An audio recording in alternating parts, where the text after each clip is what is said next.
이 룻이 참 복 있는 여자다라는 생각이 드는 것이 이 룻을 보아스가 오늘 축복하는 장면이 계속 이어집니다. 뭐라고 이제 이렇게 축복을 했느냐? 여러분 아시는 것처럼 11절 말씀에서도 네가 네 부모와 네 고국에서 떠나서 알지 못하던 베들레헴에 와서 한 일을 우리가 잘 알고 있다. 이렇게 얘기를 하면서 축복을 합니다. 그 축복의 내용이 12절의 내용이라고 말씀을 드렸는데 이 12절에 온전한 상의 축복이 여러분에게 있기를 바란다. 제가 말씀을 드렸습니다. 이 온전한 상은 쉬운 성경에 보면 넉넉히 이기는 상이다. 이렇게 말씀을 드려서 여러분들이 늘 범사에 넉넉한 축복을 누리시기를 주님의 이름으로 축원합니다. 이렇게 말씀을 드렸는데 이 축복이 룻에겐 얼마나 큰 위로가 됐겠느냐라는 생각을 합니다. 여러분, 위로라고 하는 것이 말이죠, 말을 많이 해야 위로가 되는 거 아니잖아요. 위로는 사실 그 사람의 마음을 알고 그 사람의 이해를 충분히 공감할 줄 아는 사람이 손 붙잡고 눈만 쳐다보고 있어도 위로가 되는 거예요. 말을 많이 한다고 위로가 되는 게 아니라 이 위로는 사람의 마음을 얼마만큼 공감하느냐, 이게 위로의 가장 중요한 변수 아니겠는가, 이런 생각을 해봅니다. 자, 사람들이 이 룻이 베들레헴으로 왔을 때 뭐 냉대는 하지 않았겠죠. 왜?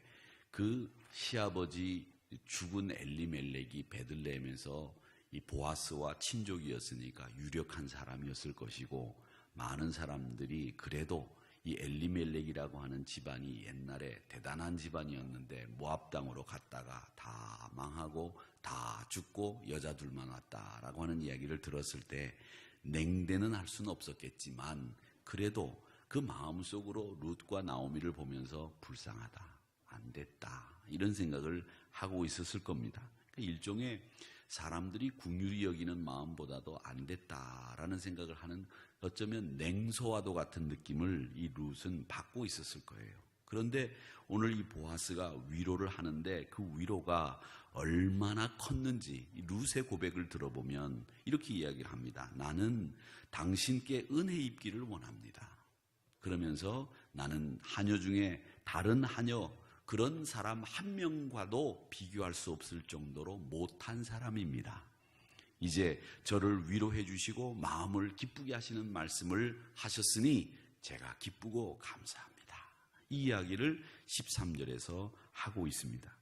근데 이 룻이 그 은혜를 끼친 보아스에게 화답하는, 응답하는 말씀 속에는 두 가지가 들어있어요. 하나는 내가 다른 하녀와 비교해도 정말 못한 사람입니다라고 하는 겸손함이 들어있어요. 그 다음에 또 하나는 무엇이 들어있느냐면 내 마음을 기쁘게 하는 말씀을 하셨습니다 라고 하는 그녀의 지혜로운 마음이 담겨져 있다는 겁니다. 그래서 그녀의 지혜로움과 겸손함, 이것이 같이 굴러가니까 그녀의 신실함이 더욱 돋보이게 된 거죠. 근데 여러분, 겸손함이 자칫 잘못하면 비굴함이 될 수 있다고 말씀을 제가 자꾸 드리는데, 이 비굴한 것은 우리가 무엇을 얻기 위해서 자세를 낮추는 거예요. 무엇을 얻기 위해서 자세를 낮추는 건 비굴함이에요. 그런데 겸손함은 뭐냐 하면 나를 하나님의 위대하심에 비추어 보고 하나님의 전능하심에 비추어 보면 내가 하나님의 위대하심 속에서 이거 정말 내가 보잘것없는 존재구나, 그렇게 하나님의 위대하심 속에서 내가 나를 발견하게 될 때 느끼는 감정, 느끼는 나에 대한 평가, 나에 대한 내 믿음의 자세, 이게 바로 겸손이에요. 그러니까 겸손이라고 하는 것은 인간 대 인간에서 느끼는 감정이라기보다는 위대하신 하나님 앞에서 나를 바라볼 때 생기는 내 마음이 겸손함이라는 거예요. 하나님이 이렇게 위대하시구나, 하나님이 이렇게 전능하시구나, 하나님 놀랍구나, 그 하나님 앞에 나는 뭔가, 부족하고 허물 많은 나, 내가 이렇게 못났나, 이렇게 못났었구나, 내가 하나님 앞에 늘 겸손해야 되겠다고 하는 마음이 저절로 생기는 거죠. 말하자면. 그렇기 때문에 이 겸손함이라고 하는 것은 하나님 앞에서의 나의 모습을 발견할 때 내가 갖고 있는 감정이 겸손함이고, 내 자세가 겸손함이고, 또 하나는 이 겸손함에는 항상 지혜가 같이 다녀야 된다는 거예요. 이 지혜가 없는 겸손함, 이 사람과 사람 사이에서의 겸손함이라고 하는 것은 자칫 비굴함이 되기 쉽다. 그래서 지혜로움과 겸손함이 같이 다녀야 된다라고 하는 것을 우리가 오늘 이 룻을 통해서 배우게 됩니다. 마음을 기쁘게 하시는 말씀을 하셨습니다. 지혜롭게, 과하지 않게 보아스의 칭찬과 축복을 감사히 여기는 이 룻의 모습을 볼 수 있다는 것입니다. 자, 그 다음에 14절에 보니까 이제 보아스가 룻에게 은혜를 더 끼쳐요. 더 많이 끼치는데, 야, 너 이리 와서 네가 먹는 떡을 이 초에다 찍어 먹어라. 이 초라고 하는 것이 일종의 소스 같은 건데 찍어 먹어라 하는 거죠. 예전에 우리는 빵을 먹으면, 저도 이 빵을 먹으면 빵집 아들인데도 불구하고 빵은 그냥 소보로 빵이 최고인 줄 알고 앙꼬빵이 최고인 줄 알았어요. 그 케이크 하면 그냥 이렇게 케이크, 흰 케이크에다가 글씨를 이렇게 써가지고 축 생일 해가지고 그 케이크 먹는 줄 알았지, 이 케이크 카스테라 위에다가 생크림을 얹는 것은 감히 생각하지도 못했어요. 요즘이야 우리가 생크림을 먹죠. 예전에 버터를 어떻게 먹었습니까? 우리가 먹은 게 뭐였어요? 버터 먹는 줄 알았어요? 버터 먹을 줄 몰랐어요. 버터가 아니고 우리는 뭐 먹었느냐? 마가린 세대예요. 마가린 잘라가지고 넣고 거기다가 간장, 샘표 간장 부어가지고 이렇게 비벼가지고서 먹었어요. 그리고 김치하고 먹었지. 언제 뭐 버터하고 밥하고 비벼 먹었어요? 마가린에다 밥 비벼 먹었지. 그리고 이제 냉장고가 어디 있어요? 저희 어릴 때도 냉장고 있는 집이 별로 없었어요. 일본 도시바 냉장고, 중고 냉장고 그런 거 가지고서 살았고, 좋은 집들, 부잣집들이나 냉장고 집에 있었고, 테레비도 뭐 동네 한 집에 테레비 있는 그런 시대 아니었습니까? 그렇게 살던 때였어요. 요즘에는 정말 우리가 잘 사는 거죠. 근데 오늘 초를 찍어 먹어라. 그런데 이 말은 뭐냐면, 요즘에 와서요 우리가 빵을 먹으러 이제 스파게티 집 같은 데도 우리 집 교회 근처에도 많이 있는데 가보면 빵을 간장에다가 올리브유에다가 이렇게 찍어가지고 이렇게 먹으면, 뜨뜻한 빵을 이렇게 먹으면 맛있잖아요. 그렇죠? 그 초에다 찍어 먹는 것 같이 그렇게 먹는데 이게 소스예요. 그런데 보세요. 10년 정도 기근이 있었어요. 기근이 있었으니까 이 엘리멜렉 가족이 모압 땅으로 이주 간 거 아니에요. 그런데 공교롭게도 이주를 갔을 때 계속 기근에 시달리다가 이 나오미와 룻이 베들레헴으로 돌아올 그 즈음에 해서 보리 추수를 할 그때에, 6월절이 시작될 그때에 풍년이 온 거예요. 그러니까 근 10년 만에 풍년이 이루어졌으니 그 보리 추수 이후에 잔치를 벌렸으니 그 잔치가 얼마나 풍성했겠어요. 얼마나 기뻤겠어요. 그러니까 사람들이 즐거운 마음으로 지금 빵도 먹고 즐거운 마음으로 이제 막 곡식을 볶아가지고 먹고 있는데, 보아스가 같이 하고 있는 하녀들은, 그리고 또 종들은 이 밭을 관리하는 그래도 나름대로 격이 있는 어느 정도 위치에 있는 사람들하고 같이 식사를 했을 거 아니에요. 그런데 룻을 오라고 하는 거예요.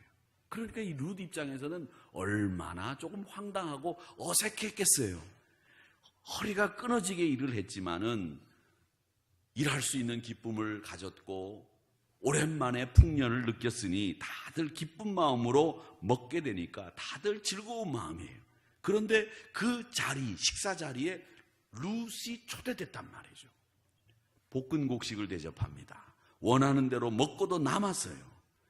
킹 제임스 버전 성경이 흠정역 성경이라고 되어 있는데 그 성경만 보는 사람들이 있죠. 그녀가 배불리 먹고 남겼다고 돼 있고, 오늘 말씀에도 보면 14절에 보니까 그들이 볶은 곡식을 주었는데 룻이 배불리 먹고 남았다라고 14절에 말씀하고 있습니다.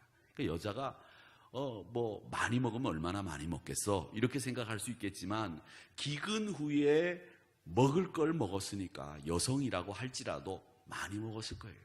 그런데 그걸 먹고도 남았다는 거예요. 그런데 먹고도 남은 다음에 뭐라고 돼 있느냐면, 룻이 일어날 때에 보아스가 자기 소년들에게 명령을 또 합니다. 뭐라고 명령을 하느냐? 야, 이 곡식단 사이에서 이 룻이 이삭을 주울 때에 책망하지 마라. 이 얘기까지 하는 거예요. 그런데다가 17절, 16절 말씀을 한번 보세요. 또 뭐라고 그러냐면 곡식 다발에서 조금씩 뽑아가지고 버려서 그에게 줍게 하라. 이 말까지 하는 거예요. 이게 보통이 아니에요. 하나 둘을 배려하는 게 아니죠. 야, 이리 와서 초를 찍어 먹고 여기서 곡식 내 자리에서 먹어라. 그리고 소년들에게 야, 이 룻이 이삭을 주울 때는 아무도 무슨 말도 하지 마라. 마음껏 죽게 해라. 그리고 주울 때에 너희들이 떨어진 이삭만 죽게 하지 말고 너희들이 벤 곡식 중에서 한 다발씩 묶어가지고 좀 룻이 곡식을 줍는 앞에 이렇게 버려줘라. 이게 말이 되는 얘기입니까? 말이 되지 않잖아요. 그러니까 이런 은혜를 이 보아스가 계속 룻에게 베풀고 있는 거예요. 그래서 나중에 17절에 보니까 룻이 주운 것을 떨었는데 얼만큼 냈느냐? 보리가 한 에바쯤 됐다 돼 있어요. 에바라고 하는 것은 어느 정도 됐냐면 말이죠. 양을 쉽게 생각하면 그래요. 콜라병 있죠. 큰 콜라병이 2리터 정도 되죠. 2리터 정도 될 거예요. 콜라가 2리터. 그 다 먹으면 열량 많습니다. 2리터 정도 되는 콜라병이 22개라고 생각하시면 돼요. 그러니까 22개, 2리터죠. 아니 22개가 아니라 22리터에서 23리터 정도 되니까 12개인가? 10개? 12개? 계산이 잘 안 돼. 2리터면 22리터면은 11개, 12개 정도 되죠? 그게 맞죠? 조숙자 원사님이 목사님 계산을 잘 못하시네. 이러시니. 2리터, 그러니까 2리터짜리로 계산하니까 한 에바가 22리터에서 23리터 정도 돼요. 22리터에서 23리터. 그러니까 뭐 한 20여 킬로 정도 되니까 주운 곡식으로만 한 에바가 22리터, 23리터 정도 된다. 이렇게 보시면 되겠습니다. 이건 적은 양이 아니죠. 주운 것으로만 따지자면. 자, 그런데 다른 성경에 보면 이 룻이 그렇게 한 에바쯤 보리를 턴 다음에 일어날 때 머리에 수건을 쓰고 있었는데 그 수건을 벗어서 자기가 먹고 남은 음식을 쌌대요. 그건 뭘 얘기하는 거냐면 어머님을 갖다 드릴 봉송을 만든 거예요. 그래서 어머님에게 갖다 드려야 되겠다. 그러니까 룻은 마음가짐도 그렇고 먹을 때, 기분 좋을 때, 내가 기쁨을 누릴 때에 자기 혼자만 누리는 사람이 아니었고 사랑하는 사람, 돌봐야 되는 사람들을 늘 생각하는 사람이 룻이었다는 거예요. 산상수훈에 보면 애통하는 자, 위로를 받는다고 말씀하셨어요. 애통하는 자. 여러분, 애통이라고 하는 말은요, 애통이라고 하는 말은 잘 들으셔야 됩니다. 애통이라고 하는 말은 위로를 받는데 그 애통이 가슴을 치면서 우는 걸 애통이라고 생각하실 수 있어요. 근데 하나님과의 관계에 있어서도 애통이 있어요. 그건 뭐냐면 그건 하나님과의 관계에 있어서 애통이에요. 하나님 앞에서 내가 죄 지은 죄인입니다. 애통하는 거. 그 위로 받아요. 그런데 사람들 앞에서 애통은 뭐냐면 사람들 앞에서 내가 내 죄를 회개하고 용서받는 것도 필요하죠. 때로는. 그런데 사람 앞에서의 애통이라고 하는 건 뭐냐면 그 사람을 이해하고 처지를 내가 같이 돕고 헤아리고 이해하는 거. 그게 애통이에요. 그러니까 이 룻은 시어머니 나오미의 마음을 충분히 100% 공감하고 그분을 위로할 수 있는 사람이기 때문에 이 룻은 애통하는 여자였다는 거예요. 애통하고 있었어요. 그래서 위로를 받는다고 말씀했는데 이 나오미에 대한 애통을 가지고 있었기 때문에 보아스로부터 위로를 받는 룻이라는 거죠. 그러니까 여러분 항상 그분의 형편과 처지를 이해하는 것이 바로 인간관계에서 우리가 갖는 애통이라고 하는 거 결국 여러분들이 우리가 가져야 되는 마음이고 그게 하늘로부터 위로받는 거다는 거죠. 하나님과의 관계에서 나를 쳐서 복종시키겠다고 하는 애를 씀 그게 애통이고요. 또 우리에게 이 애통이라고 하는 것은 늘 이웃의 처지를 이해하고 공감하는 것이 하늘 위로를 받는 애통이다라고 하는 것을 잊지 마시기를 주님의 이름으로 축원합니다. 자, 이렇게 큰 축복을 받으면서 신실하게 이 룻은 보아스의 도움을 받게 됩니다.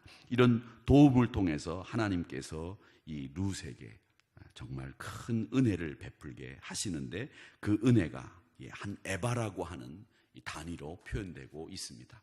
보통 이 곡식을 떠는 데서 이삭을 줍는 사람들이 갖게 되는 것이 한 많으면 1에서 2리터 정도, 그 정도 얻을 수 있는데, 무려 20배 정도를 한 에바면 20배 정도 되는데, 그 정도의 곡식을 이 룻이 갖게 됐다라고 하는 것은 보아스의 은혜로 말미암아 이런 일들이 일어나게 됐다라고 하는 것을 우리가 알 수 있습니다. 저는 이 부분에서 이런 생각을 해봐요. 룻은 우리의 처지와 똑같다, 이런 생각이 들어요. 오늘 우리가 부른 찬송처럼 나 이제 왔으니 주께로 돌아갑니다 라고 하는 찬송처럼, 주께로 오니까 우리가 지금까지 세상에서 얻을 수 있는 건 한 에바의 한 10분의 1 정도밖에 안 됐는데, 보아스이신 예수님을 통해서 이 룻의 처지와 같은 우리들이 한 에바쯤 되는 큰 은혜를 입게 됐다고 하는 이런 고백들이 여러분 삶 속에서 늘 일어나기를 주의 이름으로 축원합니다. 보아스와 같은 우리 예수님. 그래서 제가 이 룻기를 시작할 때 보아스는 우리 예수님의 모델이다 이렇게 말씀을 드렸는데, 그 은혜를 끼치는 보아스와 같은 예수님의 은혜가 여러분 삶 속에서 오늘도 한 에바쯤 보리를 떨고 나니까 그 정도를 얻을 수 있는 축복이, 은혜가 여러분들에게, 또 위로가 여러분들에게 함께 하시기를 주님의 이름으로 축원합니다. 그래서 오늘 여러분에게 임하시는 한 에바쯤 되는 큰 은혜 속에 거하시는 하루가 되셔서 복된 하루로 하나님 앞에 신앙의 승리를 보고하실 수 있는 승리의 하루가 되기를 주님의 이름으로 축원합니다. 아버지